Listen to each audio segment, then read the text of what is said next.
Bonjour, ici Pascal Auger, journaliste conférencier pour Québec-Compostelle, qui est préparé, formé, inspiré pour marcher sur les chemins au Québec ou encore à Compostelle.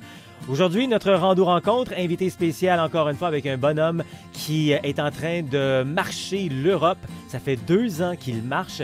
On va le découvrir ensemble. Il s'appelle Jean-François Ayat. On va le rejoindre donc dans les prochaines minutes. Pour l'instant, je vous souhaite la bienvenue à notre rando-rencontre que vous regardez peut-être en direct sur Facebook les lundis à compter de 12h15, sinon en rediffusion sur Facebook. Également sur la chaîne YouTube de Québec-Compostelle, mais également de plus en plus sur les radios. Rando-rencontre, c'est une demi-heure pour parler de randonnée, ce nouveau phénomène finalement, cette activité qui est de plus en plus populaire, la marche finalement à travers le monde. On échange sur la rando pendant ces 30 minutes. On vous donne de l'information, la préparation, le matériel, les chemins.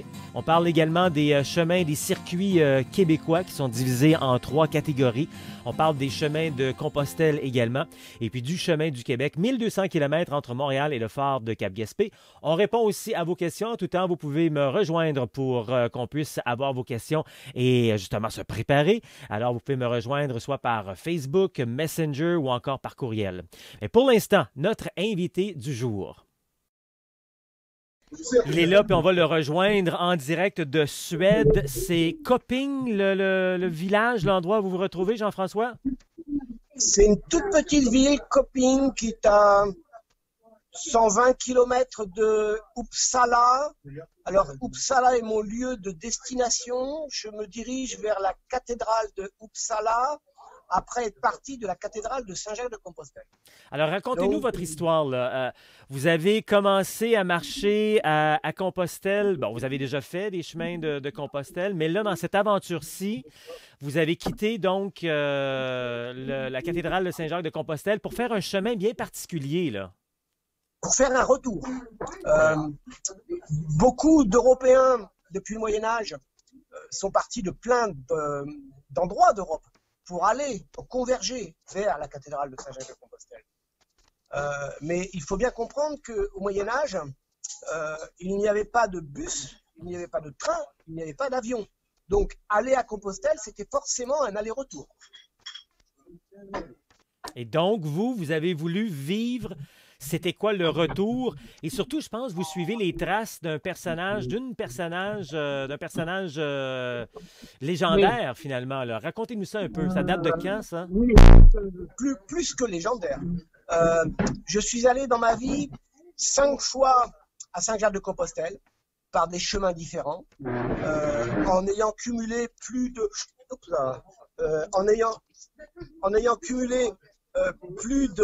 20 000 km à pied sur des chemins patrimoniaux européens. Je suis un hospitalier des Amis de Saint-Jacques-de-Compostelle à ce titre. On m'a classé au musée des pèlerins de la cathédrale du Puy-en-Velay. Pour l'humour, on ne m'a pas encore empaillé. Et donc, je suis porteur d'un projet. Et pour ce projet, j'ai estimé qu'il était important que je fasse ce retour de Saint-Jacques-de-Compostelle jusqu'au nord de l'Europe, parce que, bien sûr que tous les pèlerins, tous les marcheurs connaissent bien Saint-Jacques, mais Saint-Jacques, il a une version féminine. Et cette version féminine, c'est une femme qui s'appelle Brigitte, Sainte Brigitte. Sainte Brigitte, en 1342, elle est partie de Uppsala, Stockholm, avec son mari. Ce sont des protestants, donc elle était mariée, elle avait 8 enfants, et ils sont partis avec une centaine de cavaliers, et ils ont mis 2 ans pour arriver jusqu'à Saint-Jacques-de-Compostelle. Donc, ce que je viens de faire là, en 2 ans de temps, le même espace-temps finalement, je suis parti de la cathédrale de Saint-Jacques-de-Compostelle en septembre 2016 et j'arrive là en fin novembre 2018. Donc, je viens d'effectuer le retour du chemin scandinave. Vous avez découvert ce chemin-là ou cette histoire-là pendant les nombreuses fois que vous avez marché vers Compostelle, puis ça vous a allumé, non? Non, pas du tout.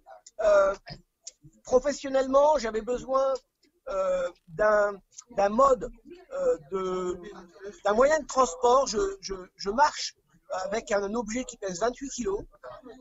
Je ne pouvais pas le tirer derrière moi sur de telles distances. Donc, j'avais besoin de trouver un moyen pour le transporter. Et il y a 3 ans, j'ai trouvé un fabricant suédois à Uppsala qui fabrique une gamme de déambulateurs médicaux, non pas pour les personnes âgées, mais pour les personnes qui ont subi un trauma, un traumatisme, un accident et qui ont besoin de faire de la rééducation. Et donc, j'ai pris contact avec ce fabricant il y a 3 ans. Je suis allé à Uppsala. On a conclu un accord et il m'a équipé, il m'a sponsorisé de ce moyen de transport. Donc, je suis parti depuis le fronton de la cathédrale de Saint... Je suis parti depuis le fronton du sanctuaire de la Vierge de la Barque à Murcia, okay, la cathédrale de Compostelle, pour faire Saint-Jacques-de-Compostelle, la cathédrale de Canterbury, la cathédrale de Uppsala, qui est la plus nord-européenne, la plus ancienne. La cathédrale de Uppsala ont été baptisés là tous les rois, toutes les reines de Scandinavie, mariés et enterrés. Et dans cette cathédrale reposent aussi les parents de cette femme, Brigitte, Birgitta, Sainte Brigitte.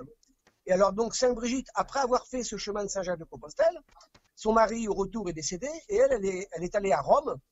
Elle est devenue nonne et puis elle a été canonisée et puis donc voilà. Et j'ai découvert il y a 3 ans que Sainte Brigitte, c'est la patronne de la Suède. Je suis européen, c'est la patronne de l'Europe. Okay. Et chose que je ne savais pas, Sainte Brigitte, c'est la patronne des pèlerins. Ah. Mais là, si vous suivez ses traces à elle, est-ce que ça veut dire que vous voulez devenir prêtre, Jean-François? Alors dans ce cas-là, je vais préférer les monastères trappistes qui font de la bonne guerre. Oui, ça va. Dites-moi, ça fait 2 ans que vous marchez. Oui. Est-ce que vous le réalisez vous-même, 2 ans, Jean-François, sans arrêt? Là, je commence à m'en rendre compte. Oui. Ça veut dire quoi, ça? Vous êtes fatigué? Vous avez hâte d'arrêter un peu? Il est temps que j'arrive. Oui, il est temps que j'arrive parce que je rencontre quotidiennement depuis 2 ans 40 à 50 personnes par jour. J'en suis à plus de 10 000 personnes rencontrées. Je suis ingénieur designer, sculpteur international, il y a une conversation, il y a des discussions, donc ça, c'est beaucoup d'énergie. J'en suis à plus de 50 000 photos réalisées. Donc, oui, là, je suis à 120 km ce soir du point d'arrivée. Je sens, ce n'est pas une fatigue physique, ce n'est pas une fatigue psychique, mais je sens qu'il est temps de poser. Mais quand on arrive, peu importe le voyage que l'on fait dans la vie, à pied ou en auto, c'est toujours la finale qui est toujours plus difficile. Que ce soit un voyage d'1 semaine ou un voyage de 3 mois ou de 2 ans, c'est toujours la fin qui est un peu difficile. Hein? C'est assez relatif quand même comme phénomène qui nous arrive dans ce temps-là dans un voyage. Je pense qu'il y a le même phénomène qu'on retrouve dans la spirale. C'est-à-dire que la fin de la spirale, c'est un concentrateur. Donc, c'est les 100 derniers kilomètres, les 150 derniers kilomètres. Au quotidien, je me rends compte que je suis en train de revisiter tous les meilleurs moments, toutes les belles rencontres, toutes les choses qui me sont passées par la tête ou que j'ai vécues pendant 2 ans. Tout est en train de revenir à la surface après avoir décanté. Okay. Et dites-moi... c'est ce moment-là qui génère une certaine fatigue. On parle beaucoup des chemins de Compostelle. Vous avez fait plusieurs chemins de Compostelle. Vous êtes allé à la cathédrale, etc. Compostelle, ça ramène beaucoup le côté pèlerinage. Là, vous suivez les traces d'une sainte, finalement. Est-ce que pour vous, toute cette démarche-là, elle est très religieuse, elle est spirituelle, elle est personnelle? Comment vous voyez cette démarche-là que vous avez faite depuis 2 ans et depuis longtemps, finalement, vous marchez, là? Non, moi je me classifie plutôt dans les universalistes. Je suis ingénieur designer de formation, okay. Département génie mécanique. J'ai étudié les arts à l'école des beaux-arts, école supérieure. Ça fait 35 ans que je suis sculpteur. Je suis passionné de sculpture, de peinture, d'art, d'histoire de l'art. Il est clair que en ouvrant les portes, en poussant les portes de toutes les églises, toutes les chapelles, toutes les cathédrales, on a accès à des musées à porte ouverte, ce sont des bibliothèques, c'est d'une richesse colossale. Donc, pour moi, la démarche de cheminement, je la classifierais plutôt, c'est une démarche patrimoniale. Okay. Pour moi, c'est patrimonial. Okay. C'est comprendre la civilisation dans laquelle j'existe. Okay. Je porte un projet pour les prochaines générations, donc c'est bien de savoir où on met les pieds, quelle est la sémantique, quelle est la linguistique, Alors, bien sûr, je suis allé dormir chez plus d'une cinquantaine d'ordres religieux. Je suis moi-même hospitalier des Amis de Saint-Jacques. J'ai été formé par les Prémontrés. Ce sont des moines laïcs. Là, ce matin, les 2 derniers jours, j'ai été accueilli par un prêtre franciscain. Alors, ce qu'il faut comprendre, ici, par exemple, en Europe du Nord, par rapport, moi je suis français, l'Église catholique refuse le mariage des prêtres. Ici, je suis en Europe du Nord, je suis chez des protestants, luthériens. Ici, ce sont des femmes prêtres mariées avec des enfants, ce sont des hommes prêtres mariés avec des enfants, donc ce sont des familles. Ce qu'il faut comprendre, c'est que chaque église là, des pays nordiques, dans chaque église, il y a une maison paroissiale équipée d'une cuisine collective, de salles de réunion, de garderies pour les enfants, c'est transgénérationnel. Il y a la possibilité de s'y asseoir, que l'on soit réjoui ou que l'on soit en souffrance. C'est la communauté qui s'occupe de trouver la solution. On vient parler de sa situation et c'est la communauté. Donc, je mets un bémol, moi, par rapport au cheminement et au caractère puriste religieux. Ouais. Bien évidemment, dans tous les chemins que j'ai fait jusqu'à Saint-Jacques-de-Compostelle, j'ai croisé plein de confessions, des bouddhistes, des animistes, des gens athées, des gens qui étaient parfois sérieusement illuminés, des chrétiens, très souvent des crétins. On va espérer pas trop souvent non plus. Okay. Dites-moi, j'ai plein de questions là, en rafale. J'entends des voix de gens me poser plein de questions, genre, il doit être riche là, pour marcher comme ça, sans arrêt, sans travail. Qu'est-ce que vous répondez? Je veux dire, vous vivez comment exactement? Ça fait 2 ans que vous marchez? Alors moi, je suis profession libérale. Je suis parti à minima, c'est-à-dire que lorsque je suis parti, là je fais le tour de l'Europe. Je fais Saint-Jacques-de-Compostelle, Stockholm, Rome, Saint-Jacques. Si je fais le calcul, c'est grosso modo, c'est un budget de 45 000 euros. Moi, les 45 000 euros, je les ai pas. Donc quand je suis parti, je me suis dit, si j'attends d'avoir les 45 000 euros, mais je vais jamais partir. Donc je suis parti avec 2 000. Je suis parti à minima. Mais j'ai mis une information, une communication. J'ai pensé la communication du déambulateur que je pousse de la même manière que l'on pense un spot publicitaire de 30 secondes. C'est-à-dire que j'ai estimé que toute personne qui s'approche de moi, si au bout de 30 secondes elle n'a pas compris, la communication ne va pas s'engager.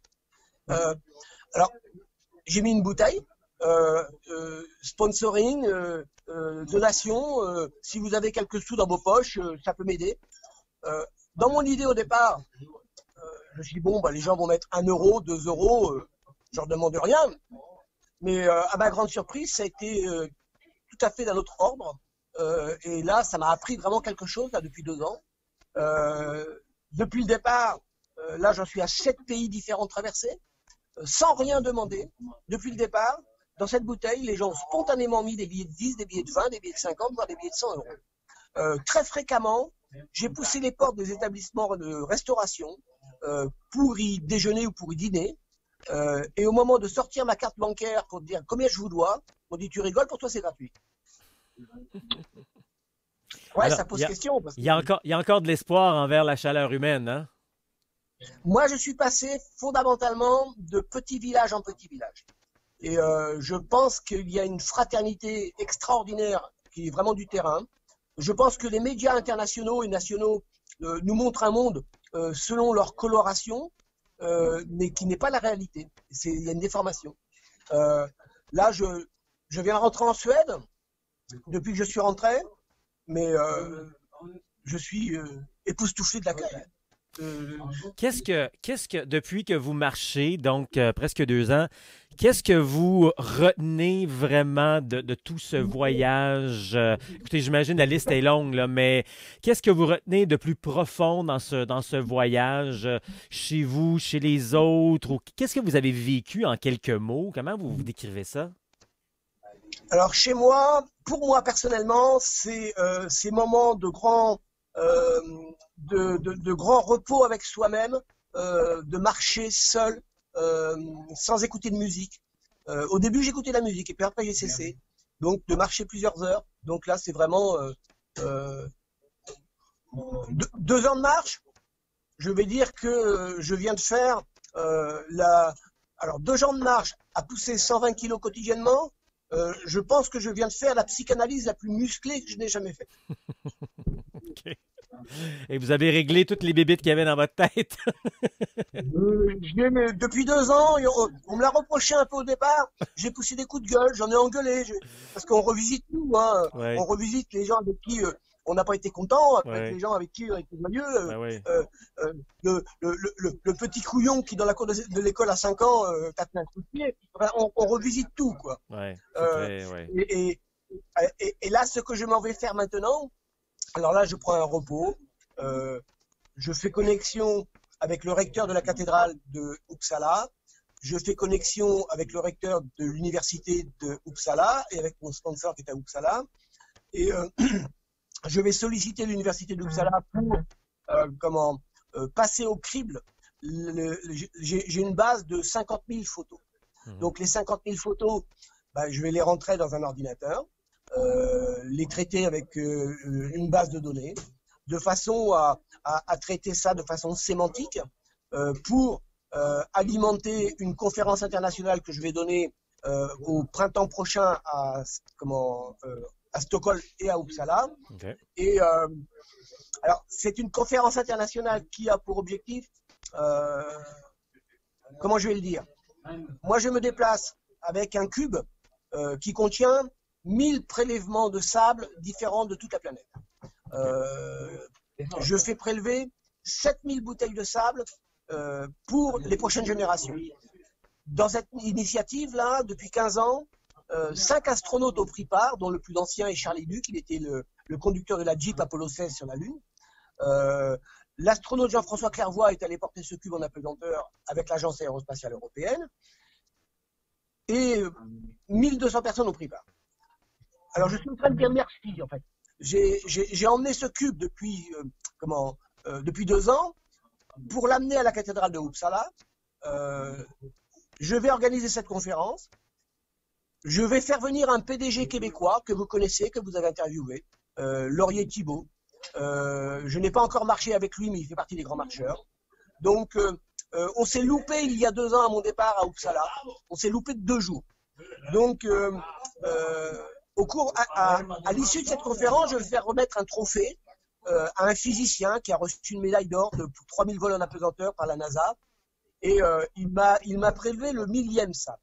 Donc, pour le remercier, je lui fais remettre un trophée à l'issue de cette conférence. Donc, j'ai sollicité ce PDG québécois, une PDG allemande et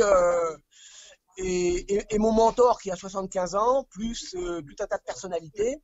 Donc voilà, c'est ce que je n'ai pas marché pendant 2 ans dans une démarche de me rechercher.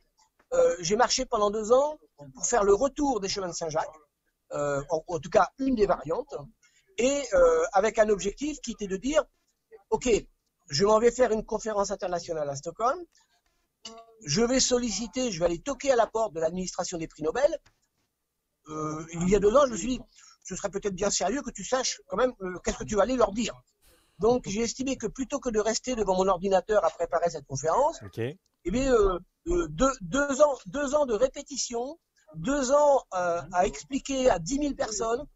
C'est un peu comme un acteur de théâtre qui apprend par cœur son texte, de façon à ce que lorsqu'il monte sur les planches, il n'a pas le droit d'avoir un blanc. Ouais. Donc aujourd'hui, ce que je retiens de ces 2 années de cheminement, J'ai reçu tellement d'anecdotes, tellement d'histoires qui m'ont été racontées par tellement de personnes, de toutes catégories socio-professionnelles, des personnes âgées, des jeunes, des histoires drôles, des histoires pas drôles du tout, des histoires vraiment même très tristes, même des histoires qui sont parfois pas du tout racontables.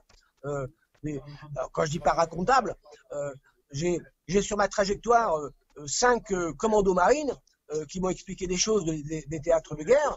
Ouais. Moi, je me suis retrouvé à 3 heures du matin avec un commando marine qui s'écoule en larmes sur mon épaule, après qu'il se soit confié. Je me suis dit, j'en fais pas, c'est musclé quand même. Évidemment, c'est ce que vous avez vécu sur 2 ans, mais pour revenir peut-être pour des gens qui pensent des fois aller faire de la randonnée pédestre de longue durée, aller marcher Compostelle ou d'autres sentiers chemins québécois sur 2-3 semaines, 2-3 mois, on vit quand même de très beaux moments, de belles connexions et ça nous fait extrêmement du bien aussi quand on fait ce genre de démarche. Là. C'est intense, mais je pense que aller marcher 3 semaines ou aller marcher 2 ans, c'est similaire. C'est une question de préparation. C'est pas une question de préparation musculaire. Ça sert à rien de s'entraîner pendant 6 mois. Exact. Beaucoup de personnes s'entraînent avant. Alors déjà la marche, on est des mammifères bipèdes, donc on a à se chausser. Le choix des chaussures. Beaucoup de personnes. Moi je suis là, je viens de faire 2 ans. Avec 0 problème au pied. Ah oui, bravo. J'ai eu une seule fois en Angleterre au début, j'ai eu un problème, mais c'était de ma faute. Okay. J'avais ajouté une semelle en trop. Et donc j'ai créé un échauffement. Et donc, si j'ai un conseil à donner aux gens qui veulent aller marcher, mais la première chose à étudier, c'est vos chaussures. Ouais. Donc, c'est par là que tout se passe. Un exemple pragmatique, moi je chausse une dimension 40. Mes chaussures, c'est du 42,5. Oui, c'est ça. Donc, j'ai 2 paires de chaussettes. J'ai une grosse paire de chaussettes en laine nordique, qui est excellente pour la transpiration. Et j'ai une deuxième paire de chaussettes en laine, ce qui fait qu'avec ça, j'ai aucun frottement. Oui, exact. Non, là, j'ai marché 2 ans sans problème. C'est effectivement plein de trucs qu'on partage quand on fait des conférences et des formations, etc. Écoutez, on se laisse là-dessus. Dites-nous juste en terminant, nommez-nous les pays que vous avez fait. Vous avez fait 7 pays jusqu'à présent, rapidement. C'est quoi les 7 pays que vous avez marché? Maintenant, Espagne, France, Angleterre, Belgique, Pays-Bas, Allemagne, Danemark, Norvège, et là en Suède. Le retour, ce sera par le tour de la Baltique, par les Balkans. Okay. Mais le retour, c'est dans 1 an. Oui, c'est ça. Le temps de se reposer un peu, faire ce que vous avez à faire, etc. Jean-François Hayet, merci beaucoup en direct de Suède, dans un restaurant-bar en plus. Voilà pourquoi il y a un peu d'animation alentour de vous. Merci beaucoup encore une fois, puis buen camino. Buen camino à vous. Quel bel exemple et quel voyage impressionnant de sa part pour traverser l'Europe. C'est le temps de parler, de regarder l'horaire des différentes activités qu'on a à vous offrir et puis également de parler des questions que vous avez à poser aussi. Vous pouvez toujours les envoyer, comme je mentionne régulièrement, via le Facebook, le Messenger ou encore par courriel pour qu'on puisse se répondre à vos questions. Puis comme je le disais, on va regarder aussi l'horaire dans les prochaines secondes pour des conférences, activités, etc., si vous voulez en savoir davantage. Des questions, on me posait, d'habitude, à chaque fois qu'on fait nos rando-rencontres, on parle d'équipement également. Et puis, cette semaine, je voulais vous parler d'imperméables. Très souvent, on me pose la question, ou j'en parle pendant les conférences, les formations imperméables. Ça dépend vraiment de quel temps de l'année vous allez, quel genre d'imperméable vous devez avoir, etc. Personnellement, depuis des années maintenant, je marche avec mon imperméable, ça va vous faire rigoler un peu, mon imperméable des chutes Niagara. Alors, pour les gens qui nous regardent peut-être de l'international, nos chutes très impressionnantes, dit-on, à Niagara, en Ontario, on peut se promener sur un petit bateau en bas et pour éviter de se faire mouiller, on nous donne un imperméable, une espèce de poncho, et c'est un petit plastique très, très, très fin. Et j'ai ça avec moi depuis plusieurs années. Dans le fond, qu'est-ce que je suis en train de vous dire, c'est avez-vous vraiment besoin d'investir 100-150 $ dans un manteau de pluie, dans un imperméable?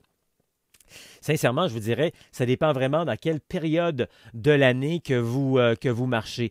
Je marche beaucoup personnellement du printemps jusqu'à l'automne et je marche parfois aussi dans la pluie, mais avec un imperméable aussi simple que celui-là, ça travaille, ça fait ce que ça a à faire finalement. Donc, j'ai jamais eu besoin, jamais ressenti le besoin d'investir un 100-150 $ dans un imperméable et j'ai toujours un petit imperméable de rechange dans mon sac également. Des imperméables qu'on va retrouver dans des magasins à 1 $ finalement. Alors, au lieu de dépenser 100-150 $ pour un imperméable, ben, j'ai quelque chose qui me coûte à peine 5 $ canadiens.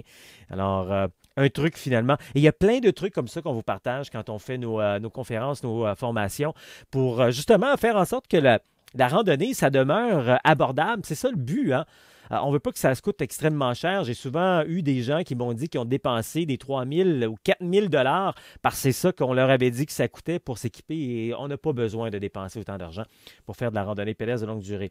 Ah oui, cette semaine d'ailleurs, j'ai quelqu'un qui m'a appelé et qui me demande, Pascal, est-ce que je peux partir là? J'ai le goût de partir. Et c'était plus même, j'ai besoin de partir là pour aller marcher les chemins de Compostelle. Bon, quelle belle question. Ça me permet de vous dire que les chemins de Compostelle, ça se marche 12 mois par année.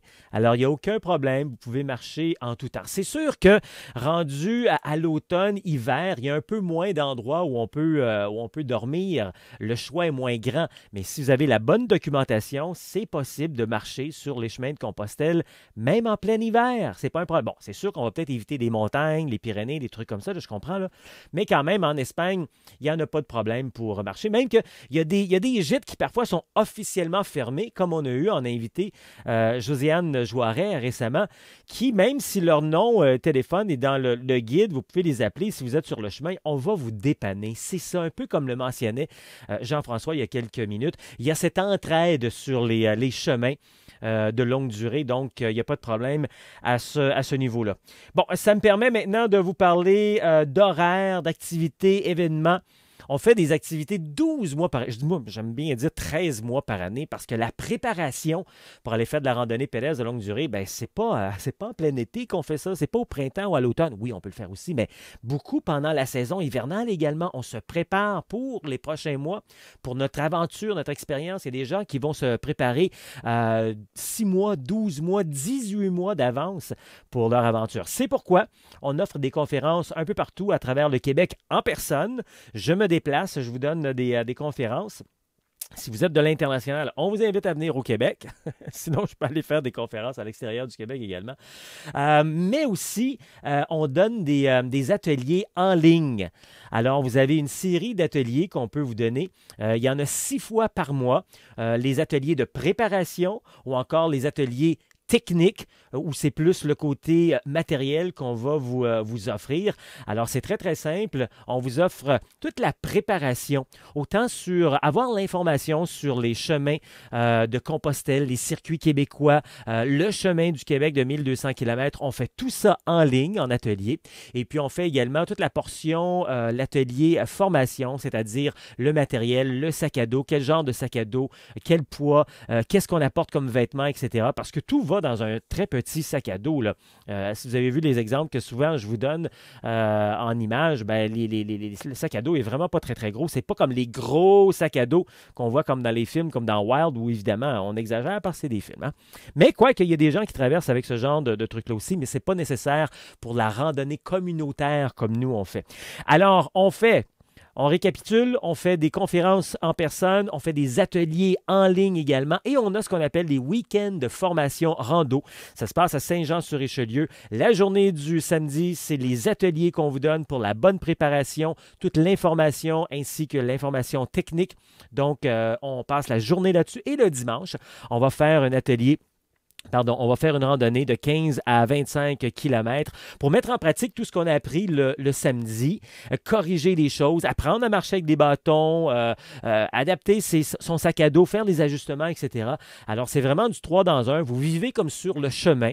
Ça se passe à Saint-Jean-sur-Richelieu. Des gens de partout à travers le Québec jusqu'à présent viennent de la Mauricie, de Québec, du Nouveau-Brunswick, etc. Donc, le prochain, c'est le 1er et le 2 décembre. On vous invite donc à venir en profiter. Voyez le calendrier. C'est très, très simple pour tout ce que je viens de vous mentionner. Tout ça est disponible sur un calendrier que vous allez retrouver sur le site Internet québeccompostelle.com. C'est vraiment la référence. C'est le seul répertoire de tous les circuits québécois, d'ailleurs, présentement. Et puis, c'est l'endroit où vous allez retrouver plein de ressources. Vous allez retrouver la chaîne YouTube également. Vous pourrez voir plein d'autres entrevues, plein d'autres personnes qui sont venues jaser, qui donnent des idées également de leur expérience et tout. Alors tout ça, vous allez retrouver sur le calendrier. Visitez le site Internet québeccompostelle.com. On est également sur Facebook, Instagram et la chaîne YouTube. Québec-Compostelle, ça marche.